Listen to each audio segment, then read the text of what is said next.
Bonjour. Aujourd'hui, je vais vous lire deux petits contes. Mais avant cela, je vous propose d'écouter le texte qu'Anatole a écrit sur le coronavirus. C'était ses devoirs.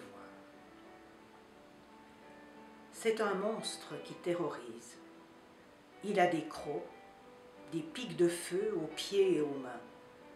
Des rayons laser sortent de ses yeux. Et il adore tuer. Son nom est Cracheur de feu. Je le trouve très joli ce texte. Et je me dis qu'on pourrait y mettre une suite peut-être. Le premier conte s'intitule La petite grenouille. Une bande de grenouilles décida d'organiser une course. L'enjeu était d'être la première à arriver tout en haut d'une tour très haute. Dès que la nouvelle de la course se répandit dans le village, des tas de grenouilles curieuses se rassemblèrent pour voir et soutenir les concurrentes. Pleines de courage et de motivation, les candidates se placèrent sur la ligne de départ et commencèrent à grimper. Mais très vite, les grenouilles du public se mirent à faire des commentaires décourageants et négatifs. Elles n'y arriveront jamais, elles sont bien trop lentes. Au bout de quelques minutes, certaines grenouilles en course se sentirent démotivées et abandonnèrent. Celles qui persévérèrent finirent par succomber à la fatigue. Alors qu'il ne restait que quelques grenouilles en lice, les commentaires des grenouilles spectatrices reprirent de plus belle. « Mais pour qui se prennent-elles? Si c'était possible, nous l'aurions déjà fait, dirent certaines. On n'a jamais vu pareille sottise. Les grenouilles ne sont pas faites pour grimper, dirent d'autres. Au fil du temps, les dernières concurrentes furent gagnées par le découragement. Toutes, sauf une. Cette dernière grenouille grimpait lentement, sans relâche, tandis qu'autour d'elle, les commentaires se faisaient de plus en plus négatifs. « Descends, tu n'y arriveras jamais, tu es ridicule !»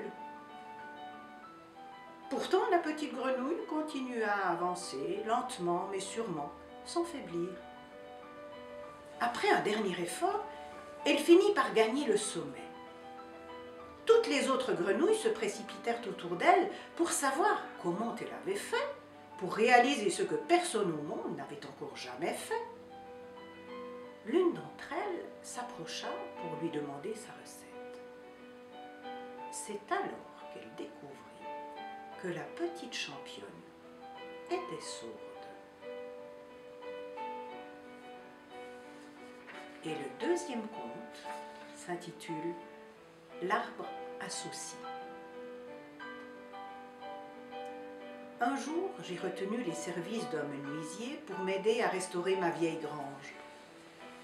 Après avoir terminé une dure journée au cours de laquelle une crevaison lui avait fait perdre 1 heure de travail, sa scie électrique avait rendu l'âme, et pour finir, au moment de rentrer chez lui, son vieux pick-up refusait de démarrer.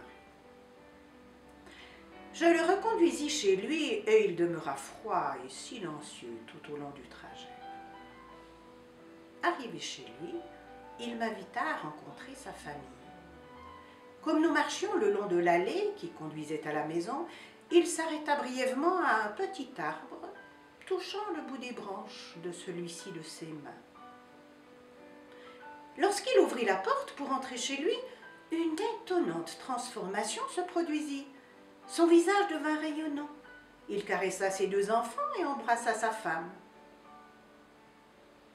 Lorsqu'il me raccompagna à ma voiture en passant près de l'arbre, la curiosité s'empara de moi et je lui demandai pourquoi il avait touché le bout des branches de cet arbre un peu plus tôt. « C'est mon arbre à soucis, » me répondit-il. Je sais que je ne peux éviter les problèmes, les soucis et les embûches qui traversent mes journées, mais il y a une chose dont je suis certain. Ceux-ci n'ont aucune place dans la maison avec ma femme et mes enfants. Alors je les accroche à mon arbre à soucis tous les soirs lorsque je rentre à la maison. Et puis je les reprends le matin. Ce qu'il y a de plus drôle, et il sourit. c'est que lorsque je sors de la maison le matin pour les reprendre, il y en a beaucoup moins que la veille lorsque je les avais accrochés. Il y a sûrement un petit arbre tout près de chez vous. À bientôt!